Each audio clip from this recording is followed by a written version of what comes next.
society. About the sad situation of our ecology, our planet, our possible extinction, and the most important, the truth about the climate change.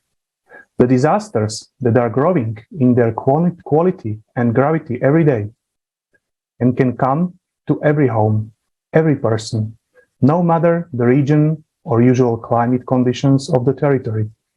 The climate is changing with great velocity. And now I would like to announce that on December 4th, 2021, the new conference, Global Crisis, Time for the Truth, will take place. People from all over the world will provide even more information about the ecological state of the Earth and climate change.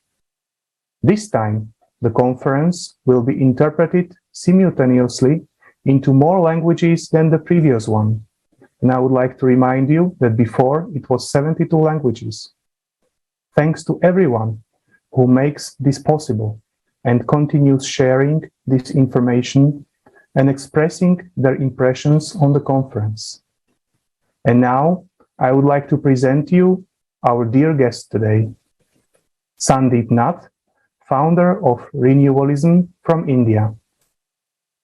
Germaine Martha George, retired general nurse from the UK. Katarina Krüger, social educator from Germany.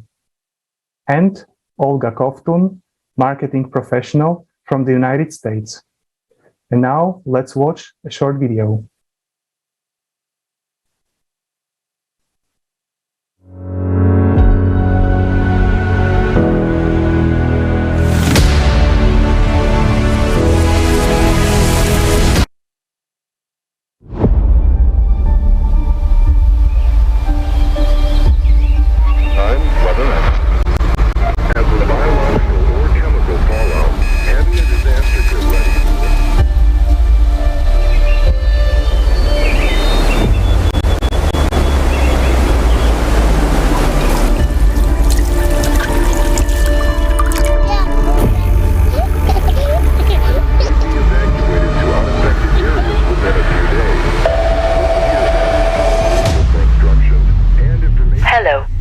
Fired.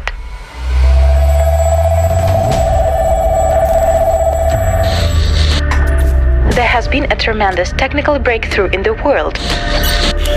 Every day, neural networks are successfully replacing millions of people in all professions. The unemployment rate has reached a critical level. The planet's ecosystem is destroyed. The number of cataclysms is increasing every day. There are no safe areas left on the planet.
It's already happening.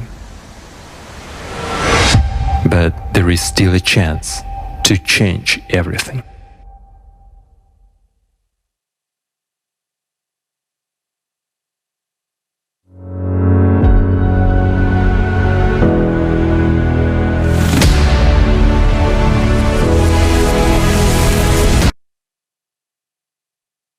Watching the latest news in the media and social networks, we see that artificial intelligence has now penetrated all spheres of our life. Many people still doubt the fact that this technology will change their lives completely in a very short period of time. During the conference, experts and specialists from various fields outlined these threats and also highlighted important measures we need to take so that the implementation of this technology doesn't negatively affect us, as we all could benefit from it. So my first question is for Mr. Sandeep. Could you please share your impressions on the conference? What did you like the most? And in your opinion, how important is it to raise awareness and continue to discuss the topics that were raised during the conference? Incredible. This was an incredible conference, and it was a start to something that has to have continuity every day of the year for everybody's life. Because this is something that, as your video rightly points out, it's happening in front of us. And the best thing is, which made me smile again now when I saw it, is that there is a chance to change. And how do we bring about that change? Let's talk about artificial intelligence, since you brought that up. It's about how we are, first of all, the people at large don't understand the impact of it. We all think that all these machines, these gizmos, these robots, these devices that talk to us make our lives easier. But what's actually happening is that they are getting into our space, getting into our minds, our lives, and understanding who we are, so much so that they are in a position to replace us with the amount of knowledge that they acquire about us. Now, this is what was talked about, and it's incredible that I may forget what I had for breakfast 5 years ago, but that machine will not forget. And you and I, each one of us watching this, have to understand the gravity of it. That if this technology, this intelligence, goes out of hand, out of the right kind of intentions and consciousness, it can do stuff without realizing what it's doing. It's just like an alarm clock. It goes off because you've programmed it at a particular time. It doesn't know that that time is 3 in the morning and it's not the time you want to be woken up. If you've forgotten to switch it off, it's going to wake you up. It's going to ring, and it's going to do it as efficiently as you would have desired it to do when you wanted the alarm for a 3 a.m. flight. But when you don't have the flight, you don't want the alarm, and it's going to go off anyway. Now, an alarm is a simple thing to understand. We all use it, but it's an intelligence. It's a very simple intelligence in your mobile phone. Now, imagine more complex, not just phones, more complex instruments, more complex machinery, which remembers exactly that kind of stuff. And it knows that kind of stuff, not about the time, but about you. What can it do to manipulate your records? What can it do to change your access to various things? What can it do? I mean, I'm not trying to scare anybody here. This is already happening. And this is what this roundtable addressed in a very big way. And I'd like to get deeper into the ramifications of what artificial intelligence is about and where we're competing with natural intelligence, and who's going to win in this game. So I'll come back to you guys on that one. Thank you for opening this with me. Thank you very much. And you are really right. So artificial intelligence really penetrates our life. So we need to be really cautious and think in depth about possible advantages and disadvantages it might bring with us. It really depends on us how it will be, whether we will serve AI or AI will make our life easier. So thank you very much for your answer. And now I would like to ask Martha, could you also please share your impressions about the conference? And in particular, how important do you think it is not to be silent about the issues that were discussed during the conference? It is my view that if we remain silent, we are contributing to our own demise. We watch what's happening around us. Volcanic eruptions, floods, fires, and yet we choose to remain silent because we think it's not going to happen to us. We watch the world in crisis, the world in chaos at the moment. Something we had not experienced in our lifetime, we're now experiencing. And it's because of our habits. The last conference brought it to us. It made us aware of our actions. We've got parents. They are our parents. But we are citizens of a state. We are citizens of the world. We have responsibility to ourselves and to others and the planet around us. It's become a lazy, throwaway world. Let's get rid of this. I don't like this table, let's get rid of it. And what we do, we throw it on the wayside. And what do we have? Pollution. Pollution from rats, from mice. We develop illnesses because of our own habits, our own careless habits. The last conference was an amazing insight into how we behave. And it's a constant reminder that we have to change our ways. Don't blame one country or another country. It is us. We are the responsible people. Each person, take your own responsibility. Do I want my surroundings filled with rats and mice? No. If we don't want it, then why do it to others? A lot of our demise now with fires is through our own carelessness. They are natural disasters, but they are also man-made disasters. A careless throwing away of a match or a cigarette can fill and spell disaster for an entire community. And unless we bring ourselves together, rethink, what am I doing? What am I doing to myself? What am I doing to the world? We watch people sit on a bus. They've had something to eat, but what do? They leave the package on the bus. A mother comes with a child.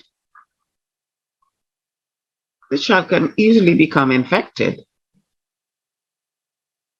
And this also forms part. This is part of our eco-human behavior. We spread disease, we spread germs, and we wonder why.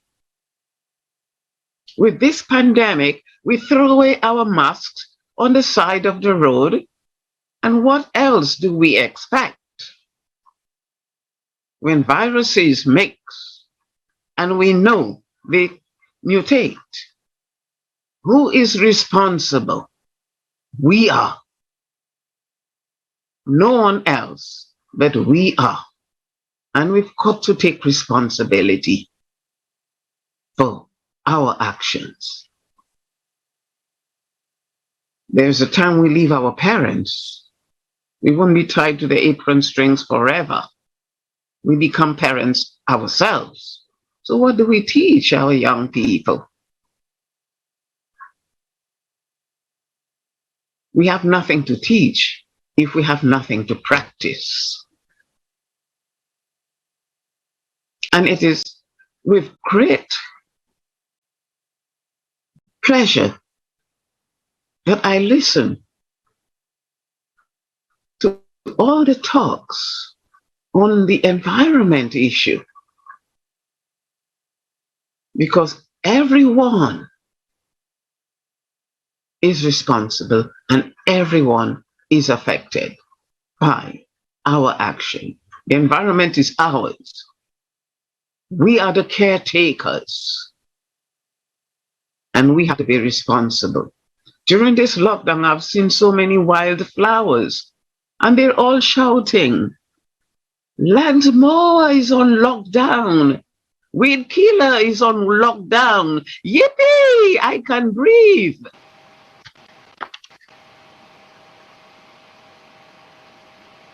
It's all those things that we think will make our lives easier, make our lives more complicated. And we have to rethink, continue with our talks on the ecosystem. It affects everyone. Thank you.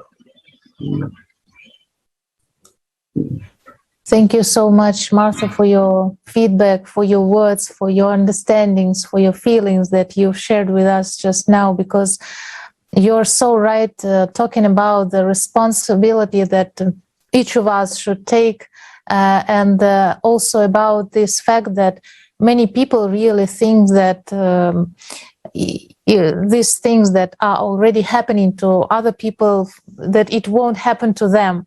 But we should understand that those people who are just now experiencing all these climate changes, ecological crisis, and so on and so forth, they also, some time ago, they thought that they would never face it, that this would never happen to them. So you never know when this or that crisis will affect you. And as you said, that it's true that it affects everyone, and everyone is responsible for it. Thank you very much, Martha. And I would like to pass the word to Ekaterina. What is your impression? What would be your feedback about the conference? What you liked the most, or what impressed you the most?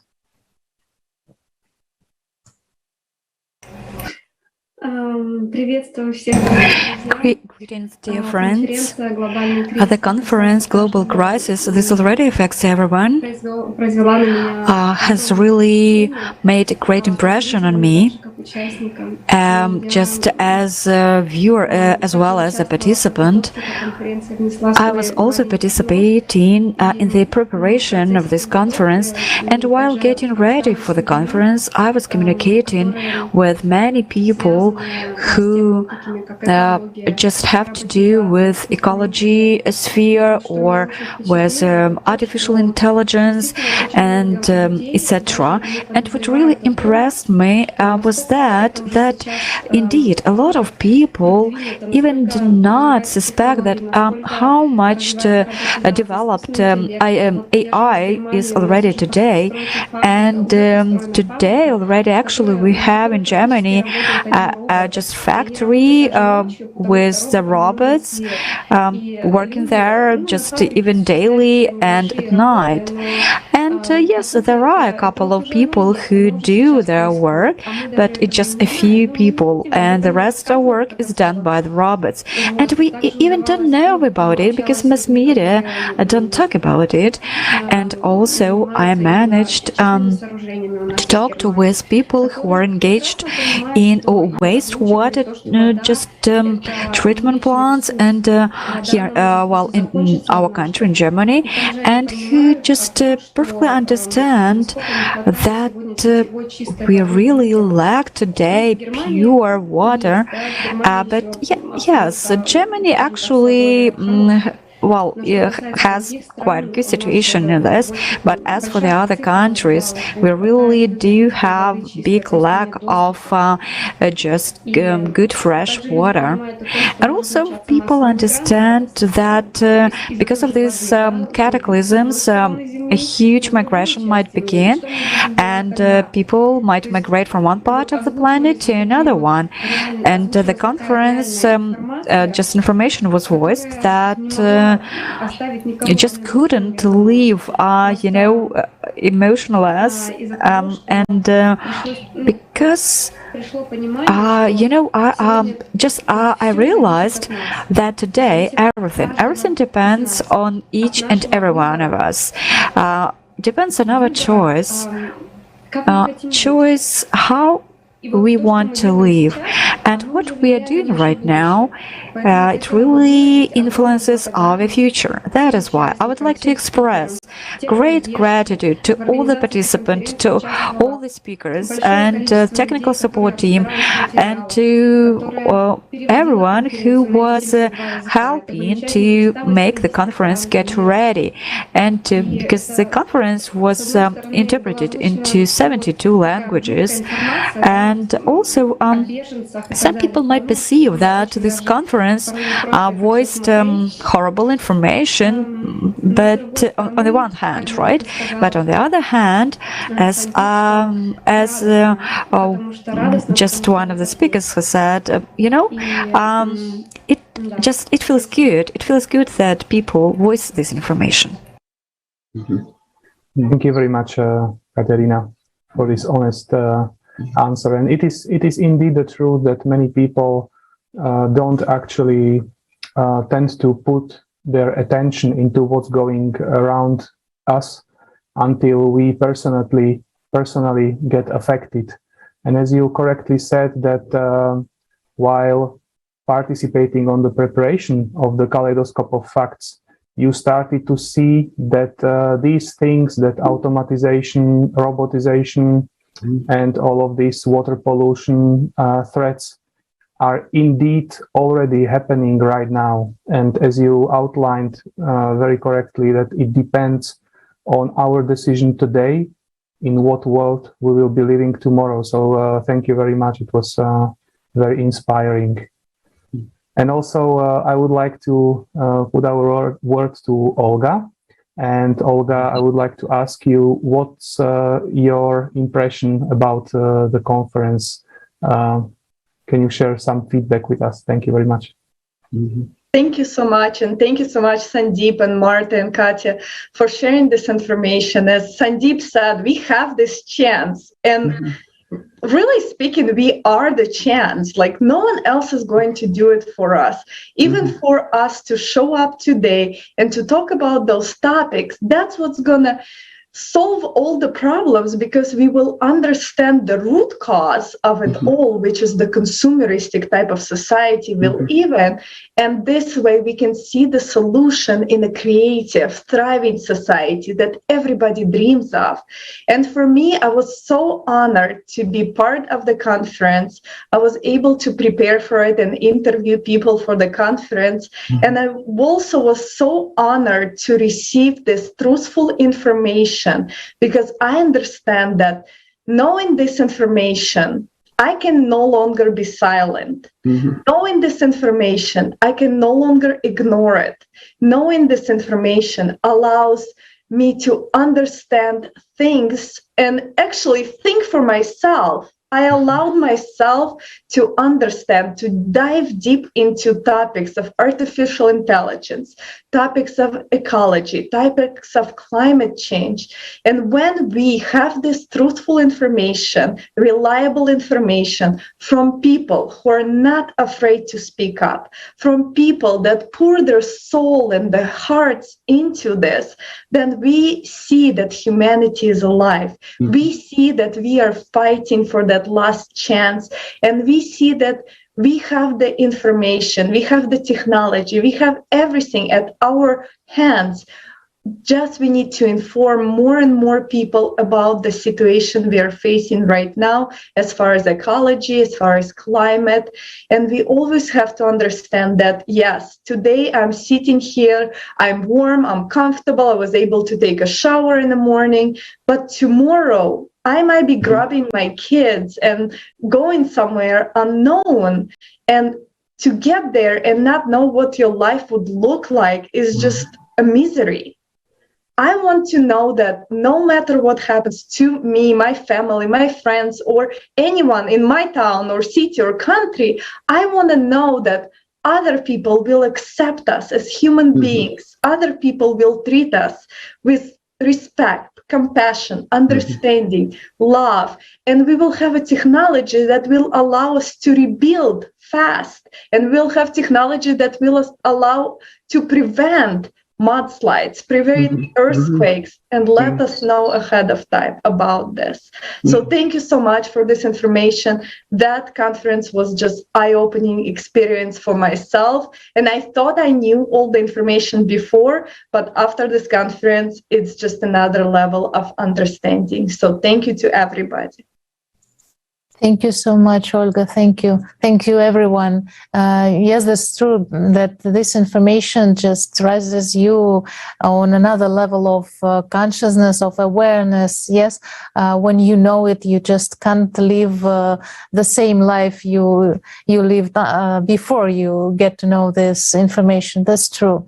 And we promise to go to this topic about artificial intelligence. Yes, Sandeep, we know that you wanted to talk about this topic. And so, in your opinion, what are the disadvantages of developing artificial intelligence in the consumer society? And what are the advantages of implementing artificial intelligence in the creative society? Could you share with us, please? Thank you. So, as has come out from speakers in these forums, there is a replacement of humanity through artificial intelligence. Maybe people are not aware of it, but it's easy to understand how robots take over jobs, how they can overtake us in matters of the economy. What's the problem with the consumer society? The consumer society is driven by numbers, by commerce, by money, which aggregates to people who are driving these machines. And these machines are huge billion-dollar companies. The problem there is that the objective, the purpose, becomes just commercial, becomes just oriented towards more and more production, faster production, maybe even better production, because the machines are able to produce things minutely, and the quality of the output looks smooth, fancy. But at the cost of what? That is the big question. So I come from India, and we have probably one of the old civilizations. I was going to say oldest, but definitely one of the oldest civilizations. And we have come about through tens of thousands of years, which are documented in certain ways of evolving society. Now, all those tens of thousands of years were before machines were invented. And for whatever reason, there was a lot of happiness. I mean, we know the reasons, but I'm not getting into that part right now. There was a lot of happiness which is still experienced in the villages of India and the remote corners of India. And I dare say in many of the Southeast Asian countries, if you go to Vietnam or most of these countries, you find that the rural economy, where it is not touched by commerce, is still having happy people, still having contentment, still having a connection with nature, their own inner nature, the people themselves, and their connection with the outer nature, with what's happening around us. Whereas as we move to the cities, even in these countries and in most part of the developed world, we have a lot more of the concrete jungles, which takes us away from the outer nature. And we have a lot of distractions, a lot of electronics, a lot of phones and gadgetry, which takes us away from our inner nature. We are not able to focus on anything inner. We are always distracted by something outer. And all of this is a consequence of commercialization. We've got to get information moving. We've got to get people responding in inhuman times, literally inhuman, because our response systems have been designed to respond to maybe one attack of an elephant outside our caves once a week. Now that elephant outside the cave has been replaced by a phone call. And when the phone rings, it triggers the same things that an elephant does inside us. And this phone rings every 20 minutes. So that's the problem. And to take that timeline, crunch the timeline further with video games, which we are subjecting our kids to so happily, we just hand them over the games and the PlayStations and stuff like that. We don't realize that that's what's causing the attention deficit disorders, ADHD and all that, because they are then responding to a little thing moving on the screen with the same internal endocrinal system that responds to a chase in the jungle. And either you're getting hunted or you're hunting something, but you are doing the same motions that you would on a video game. So why am I saying all this? Because these are things that you can relate to. You can relate to games, you can relate to phones, and you don't realize that all of this is using you in inhumanly ways. So now the question of where does the creative society come in, and what is it that we are creating? Well, we are creating a future which is more intelligent, in the sense we were intelligent in the ancient times when we didn't have these machines, but we were able to cope, we were able to get information across, we were able to manage large kingdoms and large countries. And we of course had our own share of human emotions, our own share of fights, battles and stuff like that. But if we look at pulling out the better parts of that and integrating it with the better parts of governance, with the better parts of how a trust-based society can be laid, the 8 pillars, the 8 foundations of the creative society, then we've got the makings of a kind of humanity which would be able to sustain without self-annihilating itself. You see, technology is the biggest invention of the last century. So say everybody who's using it, and I don't disagree with that. It is a big invention, but it's a little bit like Frankenstein's monster. It's kind of becoming bigger than it was intended to be, because it is now thinking for us. As I said in the opening remarks, if the machines know everything about you and start doing the thinking for you, then you are obsolete. So that's the second significant aspect of what artificial intelligence is doing. It is, one, replacing us in our jobs, in our ability to live life as we have been programmed to over the last 300-400 years since the Industrial Revolution, because we've become an industrial society. So we've learned to stop depending on entrepreneurship, depending on farming, depending on trading, depending on the trades that used to be sustaining humanity before industry came in.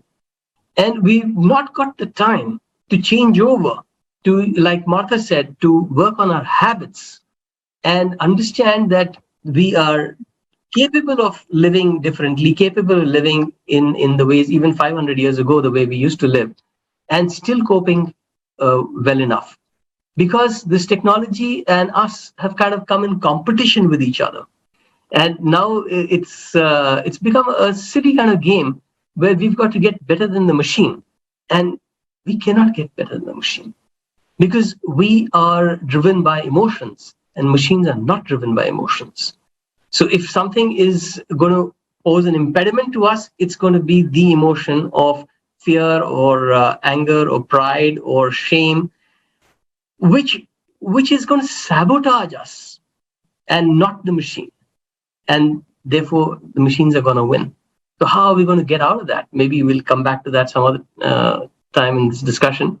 But I'd just like to end with the thought that it's not just about the jobs that are going away. It's about the natural intelligence that is going away.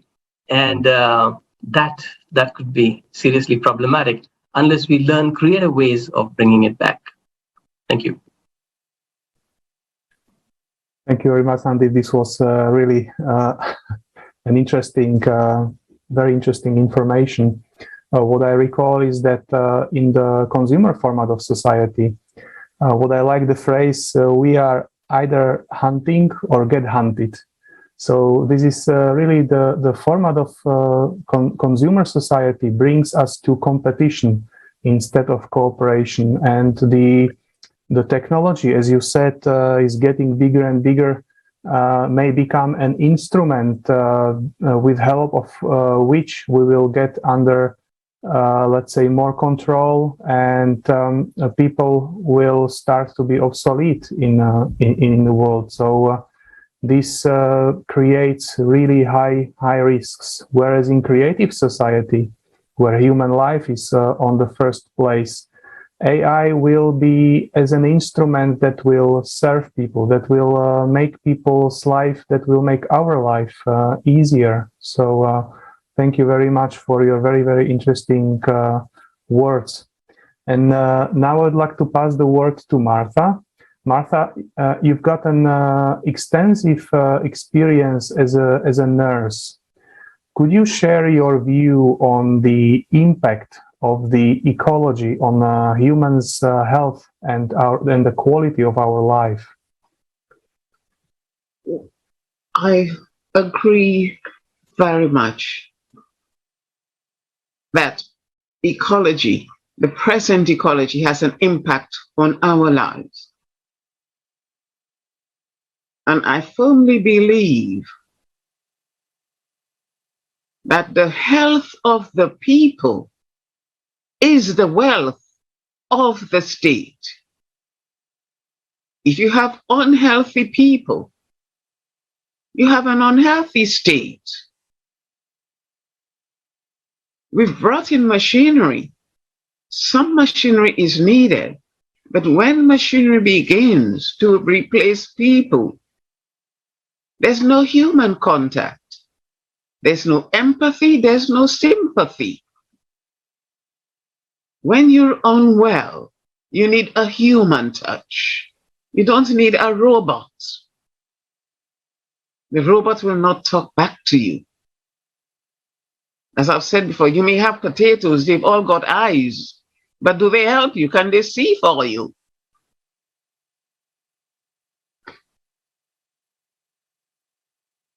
You've got corn, they've got ears, but can they hear you? You've got a bunch of bananas, they've got hands, but can they help you? So you have to look at your life, which is so precious, because it doesn't matter how long you live, you will be dead for longer. So you have to take care of that precious life. And always remember, you've got a breath, but that breath is on loan. It's on loan to you. And you must make good use of it. Good use of it by becoming the creative people. People who are interested in each other. People who want to listen. People want to help each other. Not that selfish, consumerism way of thinking and behaving. I've got £1 billion, so I don't care about the common man. The common man is equally important. We all don't need a lawyer every day. We don't need a doctor every day. But who do we need most? We need our dustmen, our bin men, people who clean around us. Without them, our health is a sorry state. When we begin to replace them by robots and artificial intelligence, to whom shall we go? The robot is about its own business. It's programmed to do something at a particular time and off it goes. But you could say to your dustman, I'm not feeling well today. Can you call somebody? Can you do that to the robot? No. We have to think first. People matter. And if we as people fail ourselves and fail others, we fail the entire ecosystem. Because we will have the floods, we will have the fires, we will have the pandemics. Because we have become careless about ourselves. Thanks.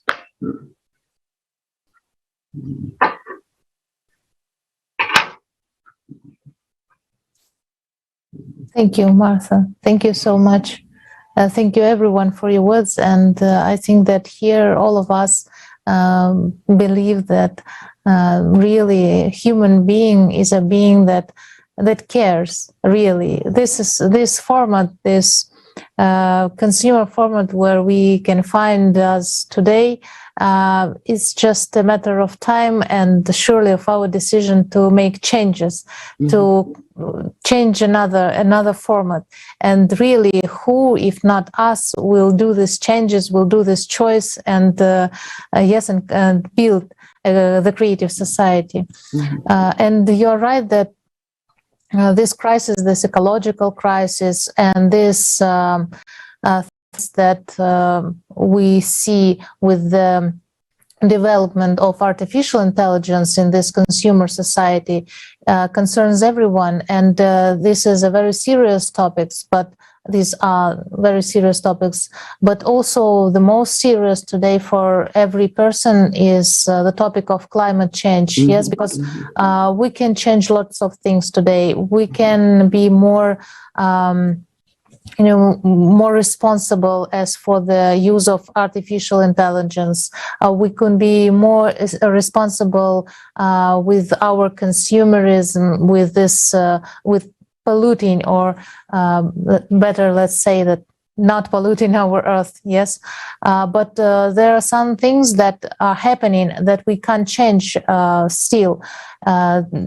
This climate changes, this climate disasters, and so on. So what can we do in this situation? We can remember that, remind to each other and remember that we are human beings, and that it is natural for us to help to each other, to prevent such things, or to help when we are finding ourselves in these situations. And we know that a couple of weeks ago, Germany and Belgium faced a typical and really unexpected floods. So I would like to ask Katerina, could you please share in more detail what happened and how did people cope with the situation?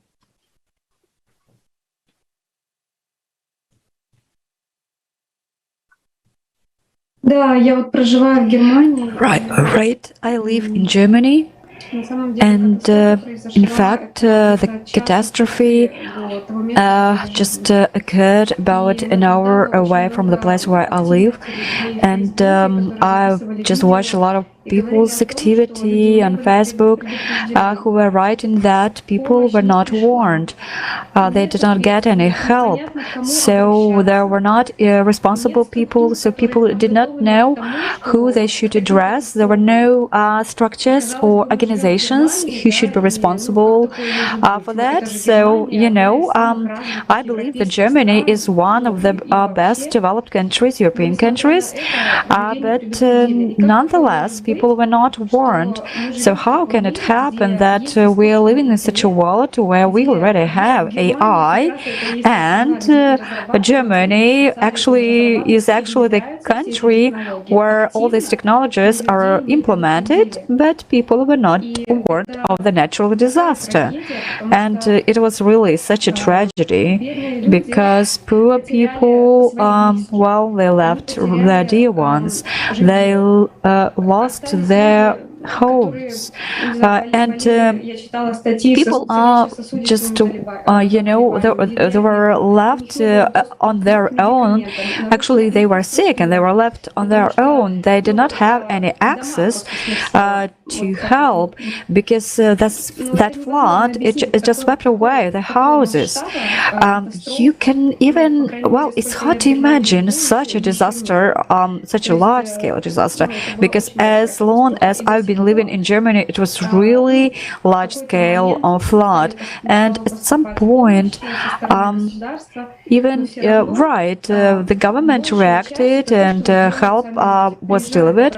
But in most cases, what really happens? It's just the help from volunteers. So people volunteers come to these places and help people just get away the trash and give them help. So, and I know that reports that when AI, could be used, for example, to discover what is underwater, and all this, plastic things and all other chemicals, they just come into the rivers, and then from the rivers they come to the seas, and the situation, so you see that it's really ecologically very dangerous. And that is why I just realized that in today's format of society, in this consumer format of society, where the highest value is money and not a person's life, so none of the countries, even so-called developed ones, would not cope with the natural disasters, and people can just rely only on the help from common people. And we could use artificial intelligence, and I realized that we can help people if we build the creative society, only just under such conditions where human life is at the first place. And in the creative society, we would first of all think how to save people and how to warn people of the coming disasters. And today, it's many people just are careless about that, unfortunately. Thank you, Katerina. Your example is very illustrative, and we can see that really this is the example of a person who never thought that it would happen so close. Yes, so this is what we were talking about. You can predict that it will come to you with a flood or with some earthquake and so on, because today the things are changing. Yes, and what we've never seen in one place, it appears, and in other place also. So we can see this climate change just with our own eyes, lots of us. And after this story which shared with us Katerina, I think it is high time for us to also watch a short video where people who happen to witness climatic changes in their regions, people who share their experience of facing these unexpected situations. So let's watch the video.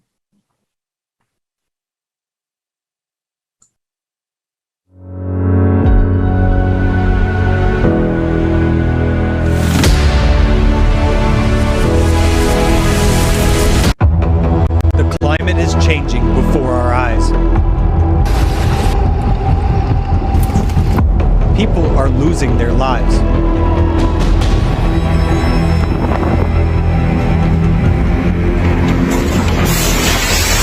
Each of us can be left homeless at any moment.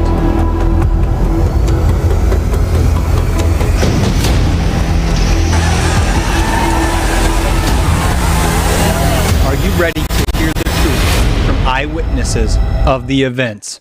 And Texans statewide was reported over 2,500 of the highest low record temperatures ever recorded. This summer, Western Canada has faced extreme heat, and many cities have reached record high temperatures. The Canadian Rocky Mountains have been burning more than they have in the past 2,000 years. There was an anomalous, catastrophic event in Cuba when a strong tornado struck some municipalities in the city of Havana.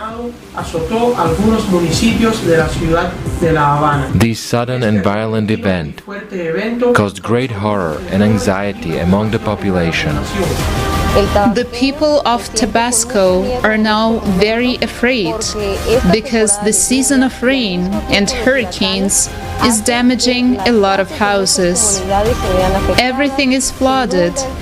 In an instant, the downpour causes people to lose everything they worked for.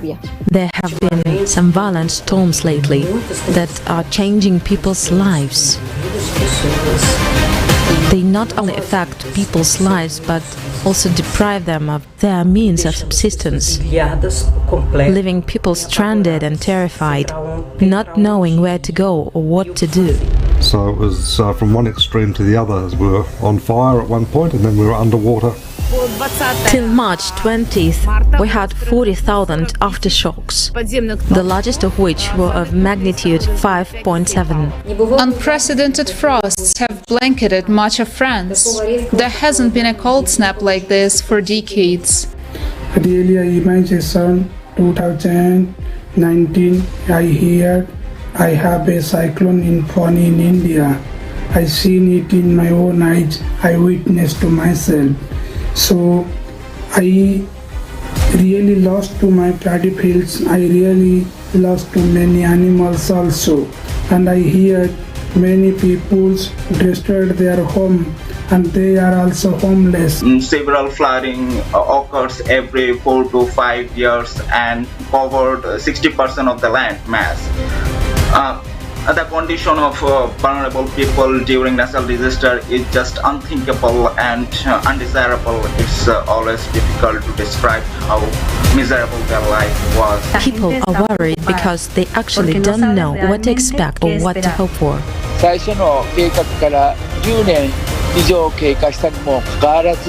Decades have passed since the original flood control plan was developed, but it has never been implemented. People are still in danger.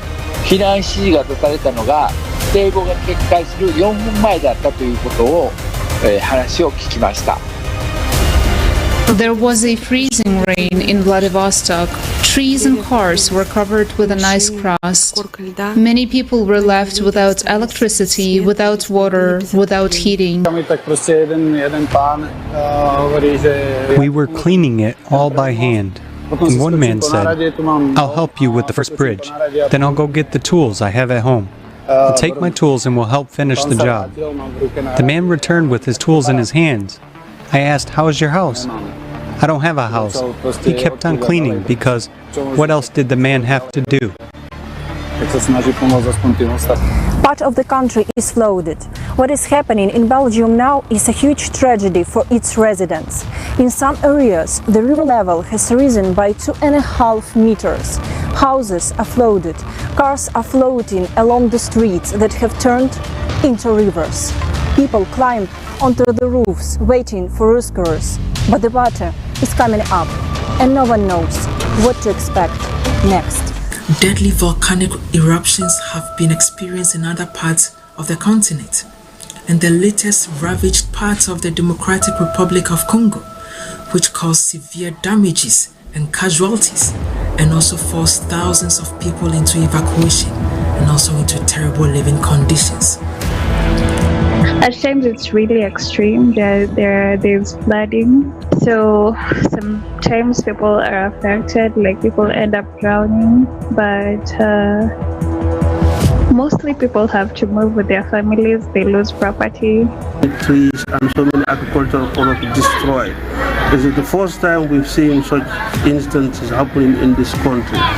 So when I witnessed the disaster of the climate, about the migration of the farmers from the riverside to the around the town, and lead their life on the roadside because of the climate change disaster or the overflooding of the river affected their area, their agriculture, their home. Local media do not report on some events which is happening in China right now. So a logic question arises, why are people not given the true information about what is happening with the climate right now? Now we have to start to solve this problem intensely, because soon it may be too late. I also witnessed the storm that hit us in Saarland about a week ago. Apart from flooded basements and fallen trees, we were not as badly affected as people in neighboring regions who face severe flooding, landslides, and mud, lava-like flows that buried entire houses and much more. People are still without water, without electricity, without means of communication, without food. They are still trapped on rooftops and cannot cross some roads because the roads are no longer there. We were predicted that climate change would be tangible in 50 or 100 years, but now we know that it is very close and very real, even here in Germany. Doch jetzt wissen wir, dass sehr nah ist und sehr real, auch hier in Deutschland.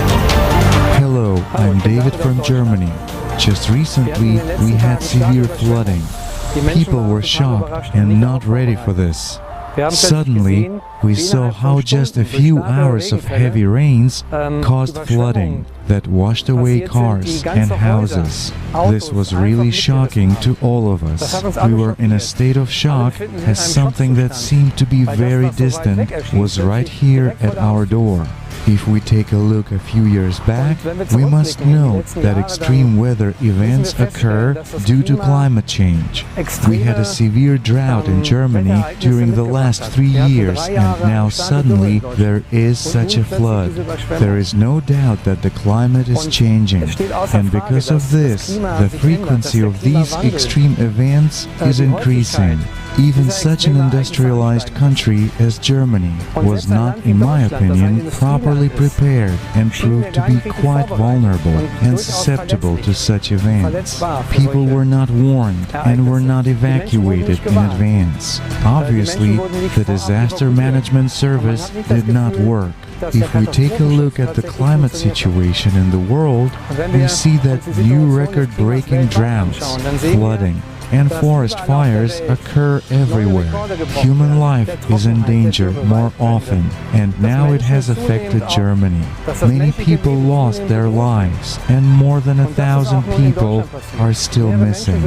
We, people, feel that we need to do something. Only by uniting, we have at least some chance to cope with such situations, which are becoming more frequent. Creative society is a solution for change in the society, exactly in which a human life will be the highest priority, in which necessary conditions to protect human life throughout the world will be created. Just imagine what the least developed countries will do.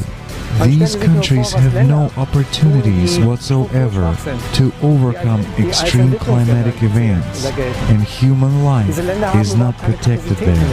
I think that in recent days, we, Germans, have realized how important it is for us to unite, to stick together, and not to let anyone divide us. Only together do we have prospects for the future.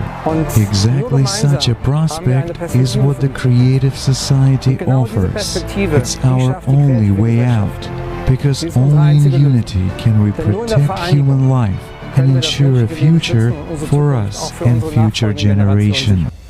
Breaking News on ALLATRA TV is an international project which is created by volunteers from all over the world with the purpose of informing about large-scale, anomalous, and uncommon natural disasters. This is daily comprehensive analysis and monitoring of information about the state of the planet. People break silence in order to convey the truth about the climate crisis and the way out of it. To survive, We need to act together today. Otherwise, tomorrow will be too late.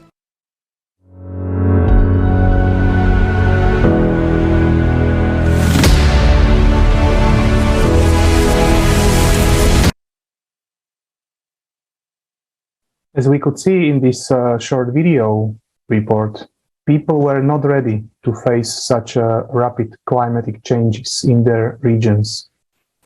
Nobody warned them, so they had to cope with the situation on their own. We understand that in the consumer format of society, humans would be the last thing to think about during such events. People cannot really rely on different organizations and neither on governments. They are left one-on-one with their problems. As in the current state of our society, nobody is protected. So really, we need to unite all our efforts, scientific, technological, and of course humane, to save the most precious thing we have, and this is our life and the lives of our children. And now, in the conference, we saw information about the harsh reality which climate refugees are facing today, which unfortunately is not presented in the media. Knowing all that and bearing in mind that it can happen to everyone in any corner of Earth, I would like to ask Olga, you as a mother, could you please share your opinion about what you think of it? Yes, thank you so much. So we know that we all strive to be happy, but can we really be happy after watching what we have just watched? We watched people lose their life, people lose their houses, people lose their everything that they worked for all their life because the consumeristic society is built on money. But you just saw that money would have not solved any of the mudslides, floods, volcanoes. You can't throw enough money at the hurricane for it to stop. So it is very pathetic to see that our society is built on something that is an illusion. It is not built on the value of human life. And that's where we need to be. We need to really value us as human beings and not as money or wallets. We are not wallets. We are human beings. We have so much potential inside of us, the creative power. We are here to be happy. We are here to thrive. We are here to make friendships, and we are here not to just die at some type of problem that we cannot solve. We can solve any problem if we unite. And also, as a mother of 2 children, I understand that the climatic events are happening very fast. And I know just last week in United States, we had a hurricane that came to the Louisiana area. And it came second time. Last time it was 10 years ago with more devastation than it was 10 years ago. So what if I was living in that area? Or what if a hurricane reached the state of Michigan?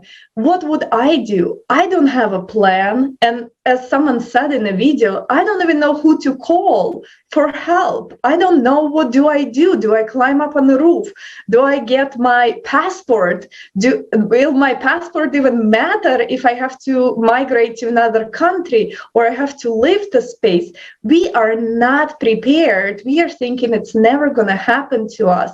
We don't even consider that that could be our future. But in reality, me as a mother, I always understand that no one is going to take responsibility for my actions. I have to be the one to do it. And I have to be the one to really step up and understand the information and really know that we have the ability to change the format of society from the consumer into the creative, and only we can do it. I can do it. As a mother of 2 kids, I can be here today instead of playing with my child because I know I want to have a future for my children.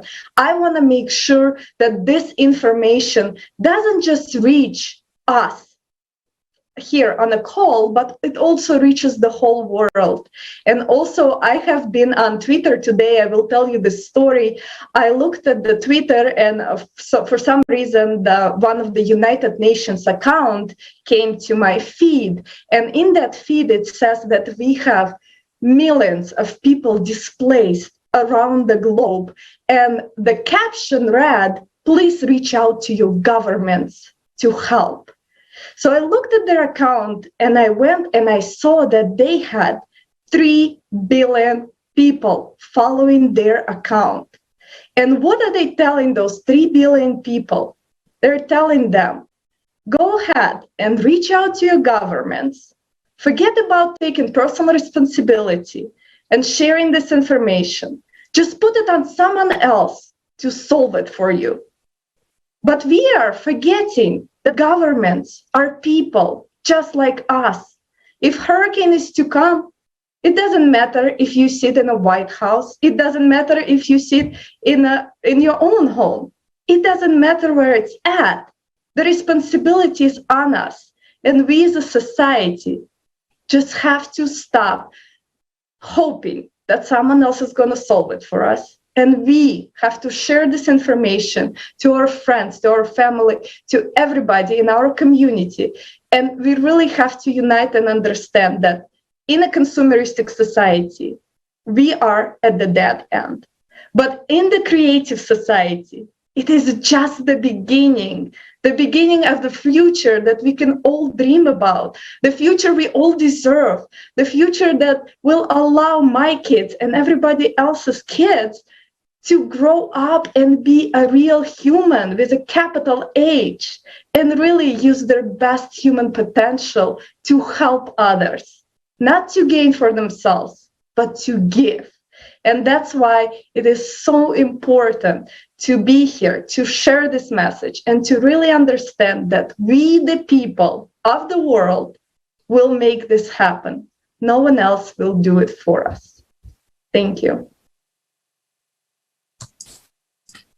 Thank you, Olga. Thank you very much. Very inspiration, your speech and your experience, and also your understandings as a mother. You know, I think that every person can understand it. Also, those who don't have children or still don't have, we have parents. Yes, we have the one we love. So just thinking about this person, I don't think that any one of us wants to see some person we love in such situation. Yes, and the truth is that we don't want to see anyone in these situations. And as you've said that in this moment, when you see that you are redirecting to the government and yes, in some cases, and that it is, you know, like supporting, it supports you to be this right person of consumer society. Yes, always consume advices, consume help, I don't know, everything. And no, we are not shown how to act, how to be this responsible persons. Yes, and also what the thing that is very, you know, ridiculous even is that in these times of this almost technological revolution, or we can just say, yes, that it develops so fast, we still see these cases when people, the situations when people were not told what is going on. So this artificial intelligence, it can know everything about us. It can make also advices, can talk to us and so on, but it can't prevent what is happening. It can't tell us that soon will happen something and we should take measures, and not soon, but just to give us enough time to save our lives. So I would like to ask one more time about this topic of artificial intelligence, Mr. Sandeep. How can we, in your opinion, ensure that artificial intelligence technology works for the benefit of society? Very important. You see, if we keep looking at the outside for solutions, we will never have them. Like Olga said, you're looking at the government or you're looking at technology. All of that is outside us. The solutions are actually inside us. In fact, that's the difference between the consumerist society and the creative society. The consumerist society is reacting. We are given impulses like rats, and we have responses. We are shown an advertisement, we buy a product. But a creative society is creative. So you see, the fundamental difference between a reactive and a creative is what we are aiming to do.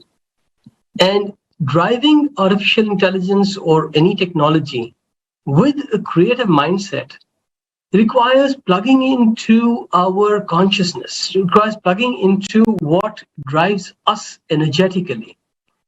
And to connect with that is step one. Because of all these outer distractions, we've lost the inner connection.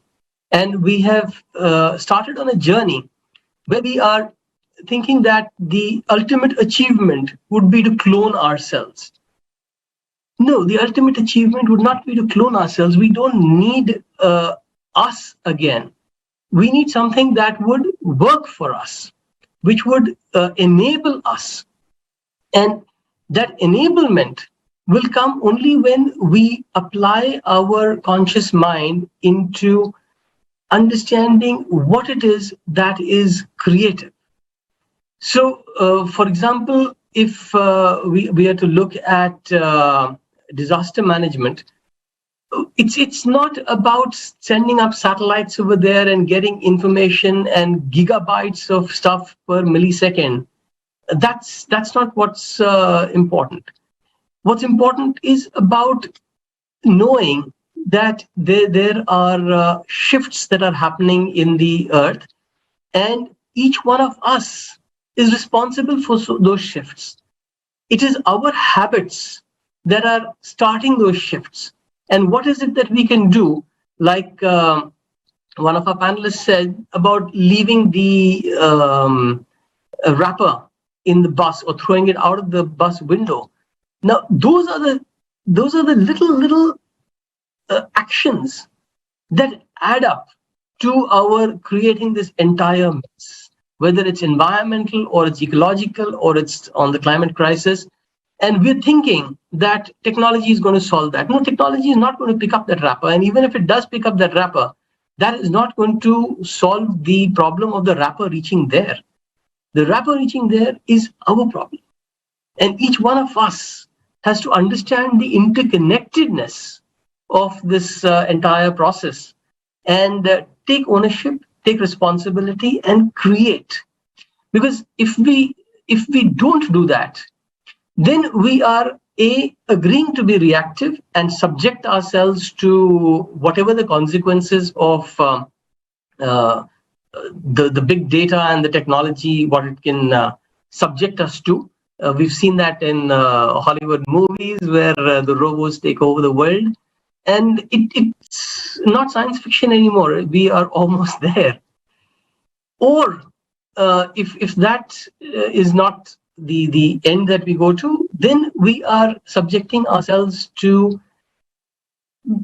lowering our potential and operating as automatons, which is a crime, of basic human life, basic human values, basic human dignity, because we are capable of a lot more, and we are not using it.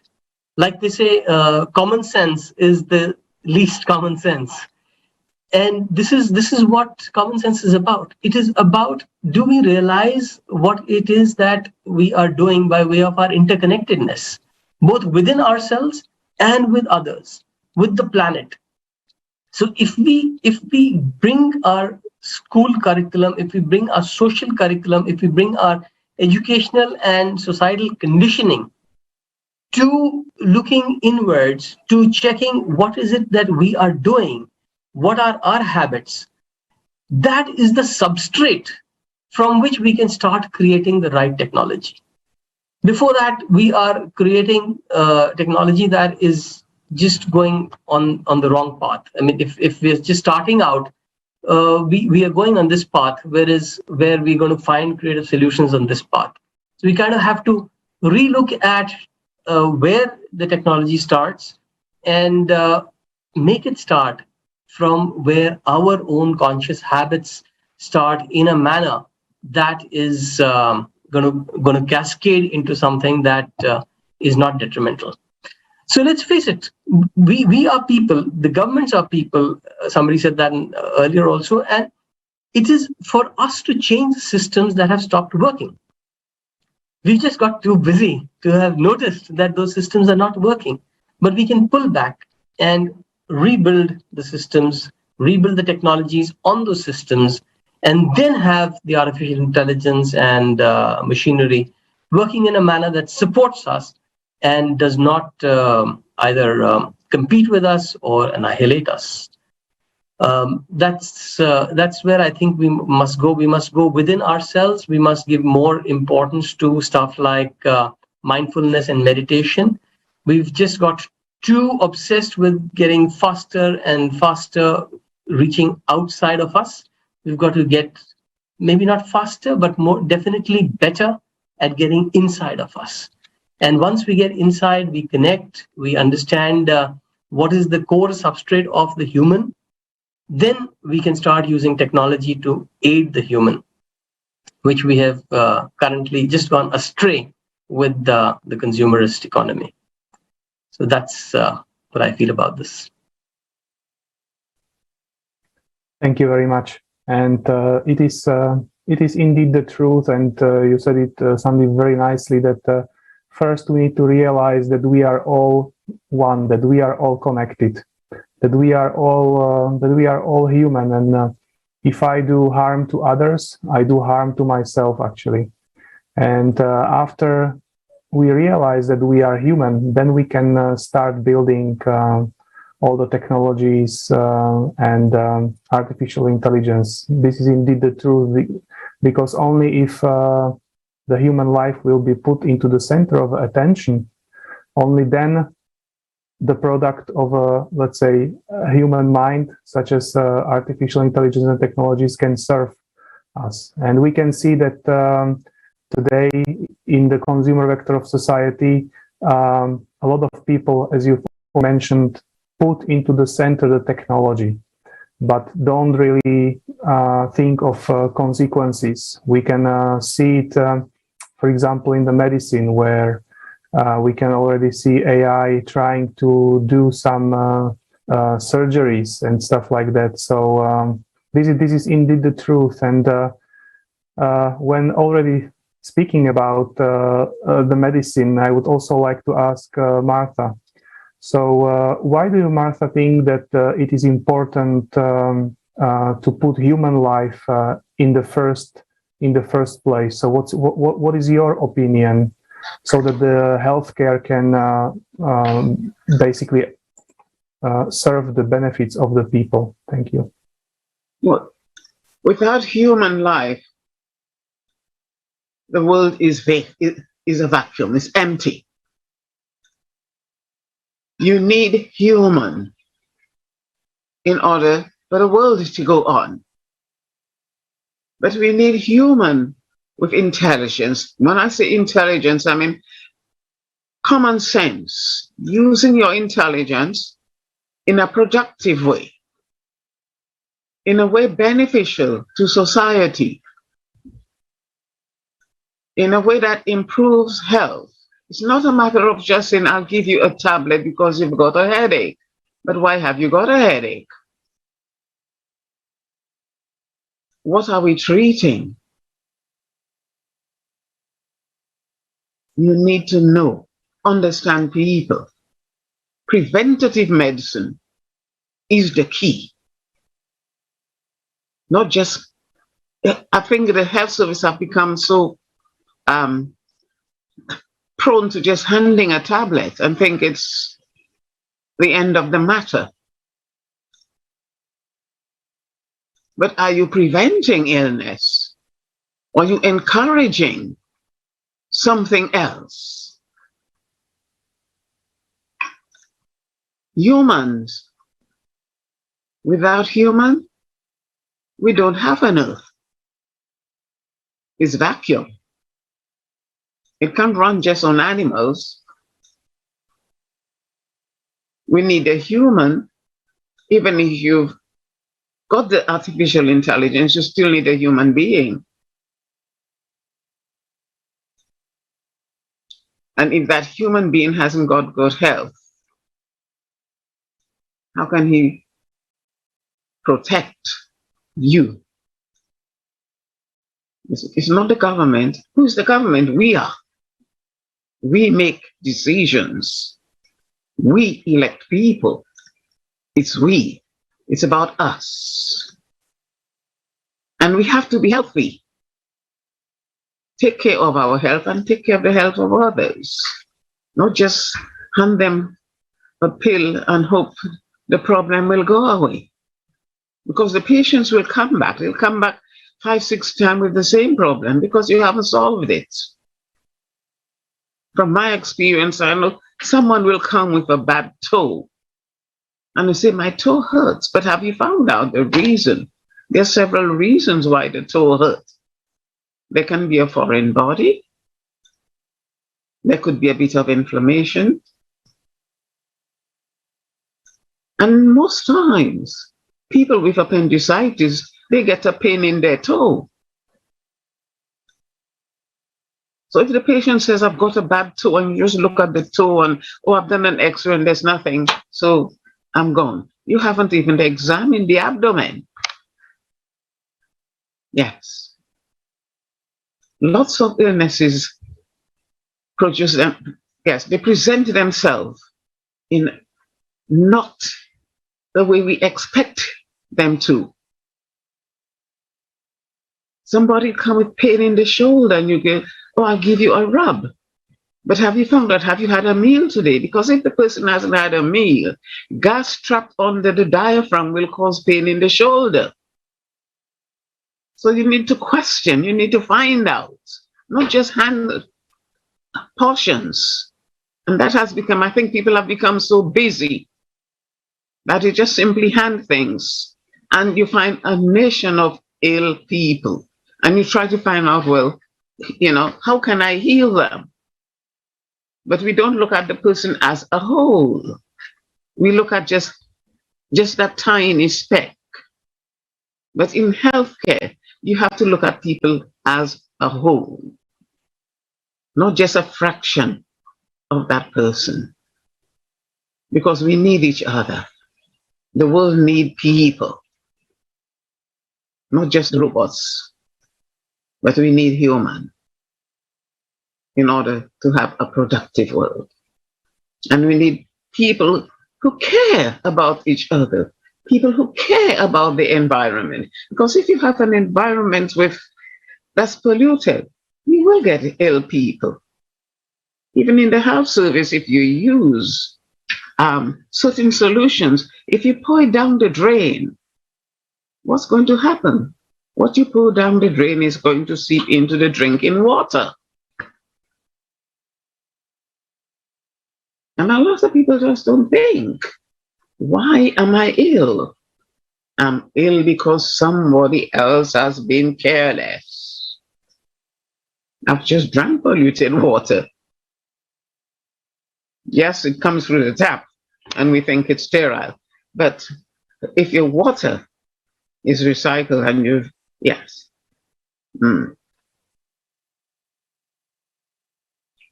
We have to care for each other. There's a difference between treatment and care. You can treat a person, but does that person need that treatment or does that person need your care? I've given you 5 injections, but do you need those injections? No, I don't. I need somebody to talk to. I need a helping hand, a kind hand, a listening ear. And our creative society, I hope, coming together will put that message out to the world that people matter. When we begin to think people matter, we'll begin to care for the environment as well. Because we know if we pollute the environment, we pollute the people. If you pollute the people, you have an unhealthy state. If you have an unhealthy state, you have an unhealthy economy. So what's the point if we don't care? So everything has to gel. It fits in like a puzzle. If one thing is out of place, the whole thing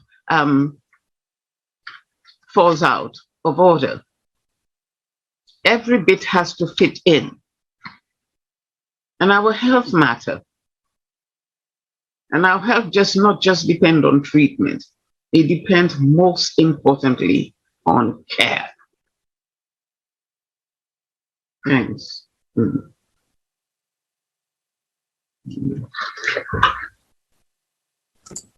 Thank you very much. Thank you, Martha, for all your words that are really coming from your beautiful heart.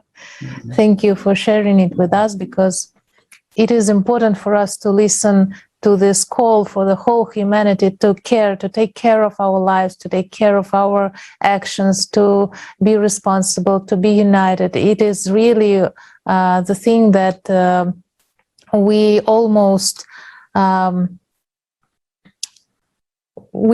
lost in this modern society. Yes, but we can change it, because every day we see that people are really good, that people are beautiful creatures, and that we can understand everything. There's just a lack of information sometimes, lots of problems that don't permit us to think more about some very important things, that we face today, that we should have thought many years ago, many years. So, but now it's high time for us to be those people, as you say, those people who care. So we all understand that it is vitally important for all people in the world to receive truthful information, and receive truthful information about climatic situations in the world. So I would like to ask Katerina, what do you think, in what way can we unite to overcome climatic and ecological difficulties that are awaiting us, and make sure that every human life is saved?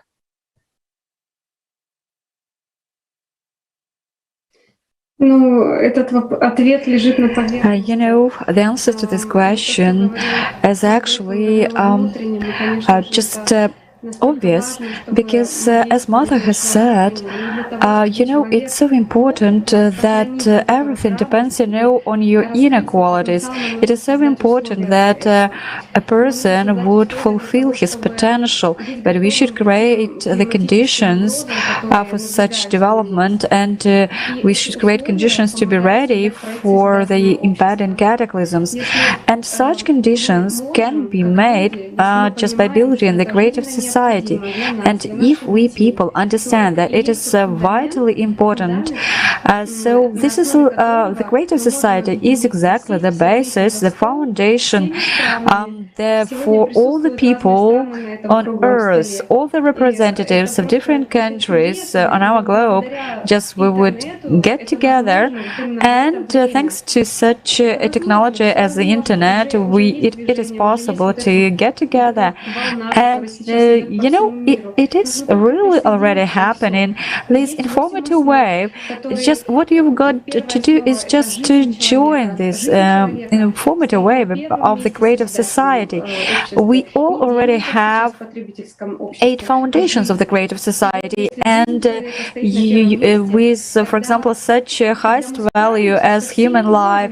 And of course, if we realize this value, then we will be, and if we get it united, we'll be able able to cope with any threats, and even, you know, it doesn't matter just how much money you have, but the most important point is that you should make this choice. And as Martha has said, you know, she was voicing just from the bottom of her heart, right, what she's feeling.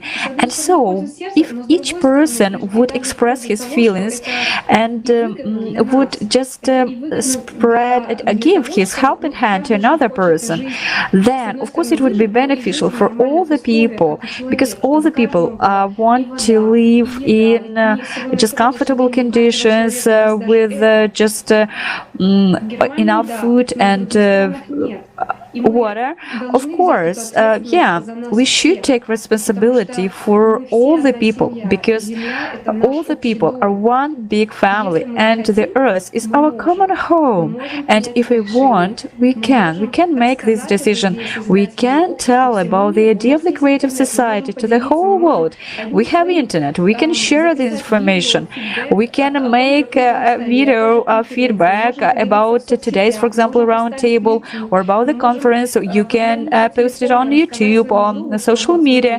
You can call your friend and tell about such an opportunity to the creative society. So really, everything depends on us. And today, each person can do a lot. And what we are doing actually, it's not just, you know, just bubble talk, but it's what many people can hear. We are just spreading this information so that many people would hear us and would realize that we have a chance for such a future which would provide prosperity, harmony, creation, love for us and for our children. Thank you. Wonderful. Thanks, Katya. This is really the world we all would like to live in for the sake of us and our beloved ones. But in order to do this, we all need to unite and start acting. In order to do this, we need to inform as many people as possible about this opportunity. And I would like to ask Olga.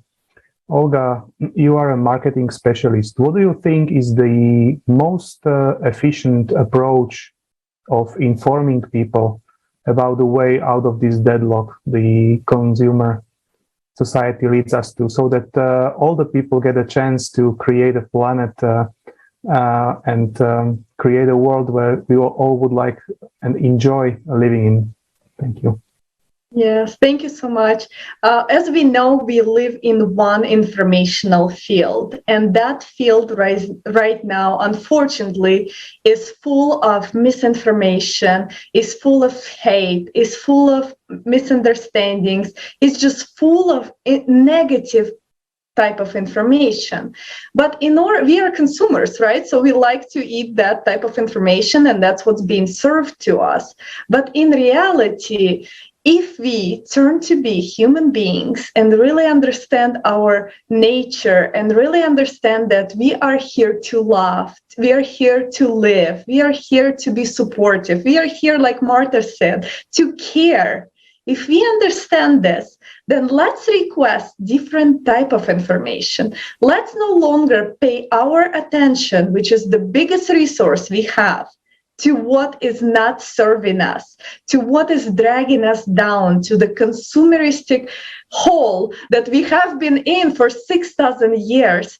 Now it's the time to climb out of that consumeristic hole and really request different type of information. And not just request, but we have the power to share. We have social media platforms. We have TikTok, we have Facebook, we have Twitter, we have our own emails. All we can do is start sharing this information and start finding people that are been searching for it. And once we find people who are alive and ready to build a creative society, then our informational field will change. And all we're going to hear is about creative society. And probably we will have a couple jokes about consumer society and how we allowed ourselves to be living in that. But other than that, we will be living in a world which is filled with laughter, happiness, understanding, respect towards each other, all of this. So I do challenge our our viewers today is to watch the conference, Global Crisis. This already affects everyone. Now, if you think that you're not part of the consumer society, and the second I tell you that this conference is 11 hours long, just observe your thoughts. Did they just tell you it's too long? Did they just tell you you don't have time for this? Did your thoughts just tell you not to watch it because it is 11 hours long? That's what makes us a consumerist. Even the thoughts we receive about the information that is life-saving for us, we don't watch. So my challenge to you is watch the conference. And thank you for technology. You can watch it at the double speed. But watch the conference, share it, put your comment on it. Really start the conversation. Reach out to someone who is passionate about climate, who is passionate about environment, who is passionate about helping other people, and share this information with them. Because really, this world just needs truthful information. Then everybody is able to make a decision to live in a creative society. And it is not fair if one person does not know about creative society, that means we cannot build it because we left out one person, which is one part of this whole human family that we all belong to. So my challenge of the day is to watch the conference, share it with your friends, and really let's see how fast we can spread this information and how fast we can live in a creative society. Thank you. Thank you, Olga. Thank you so much. This is a great challenge. You know, it should be really, it is the challenge for the whole humanity, yes? And thank you so much for your inspirational, as always, your inspirational words. I would like to thank everyone. I would like to thank Katerina, Martha, Sandeep, Marek. Thank you, friends, for being with us today, for telling and sharing everything, your thoughts, your feelings, your understandings, and so on. Thank you so much. Thanks to our dear viewers. Thanks to everyone who participates in such events, and to everyone who supports the Creative Society project and tells about it to other people. Together, we really can make everything. We really can change the format of our society from the consumer to the creative one. We can choose to live for the benefit of all of us. And the time to choose is right now. It is the time to ask yourself, am I ready for what is coming? Are we all ready for it? And if you know anybody who is not ready, who doesn't know about the facts that were pronounced at the conference, Global Crisis, this already affects everyone, it is your responsibility, your choice to let this person get to know it, and so that he or she could be able to choose. I love the words that said more than once, Martha, thank you, that people matter, and the truth is one, and it belongs to everyone.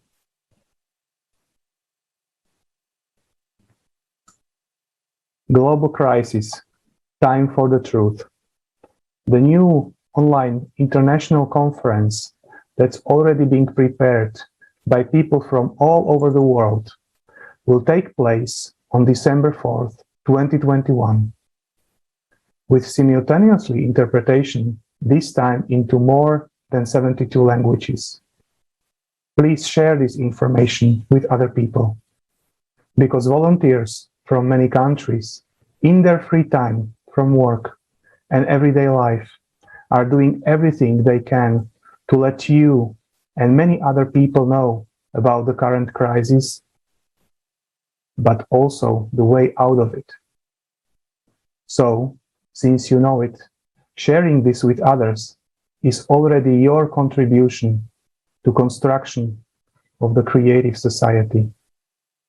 Please join Creative Society project.